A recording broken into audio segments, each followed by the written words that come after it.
ఇంకా ఇది ఇవ్వలేదే, ఇంకా ఇది చేయలేదే, ఇంకా నా జీవితంలో ఈ కష్టం ఏంటి, శ్రమ ఏంటి. కాదండి, ఈరోజు బ్రతికి ఉన్నామంటేనే దేవుని కృప. ఆయన కృప లేనిదే మనము లేము, ఆయన కాపుదల లేనిదే మనం ఈరోజు లేము.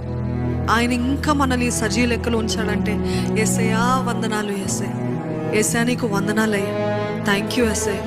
ఎంతగా థ్యాంక్స్ చెప్పాలంటే, నిజంగా మీ జీవితంలో ఏమైనా తీసేస్తాడా, థ్యాంక్ యూ యేసయ్యా అని చెప్పగలుగుతారా? యోబు వలె నా జీవితంలో తీసివేస్తా, థ్యాంక్ యూ యేసయ్యా నీకు వందనాలు. నాకు అర్థం కావట్లేదు, I don't know why you took it away from me. I do not understand. I don't know what your reason is. But Lord, I trust you.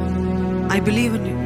నువ్వే ఇచ్చావు, నువ్వే తీసుకున్నా, నీకే హల్లెలూయా అని చెప్పగలిగిన వారు ఉన్నారు. నిజంగా హృదయపూర్వకంగా నా దీన మనసుతో, దీన హృదయముతో నీకు వందనాలు ప్రభువా. Even though nothing is happening in my life, even though I don't see anything in happening in my life, I know ఈ సైలెంట్ సీజన్లో కూడా నువ్వు you're working behind in my life లో. You're orchestrating everything.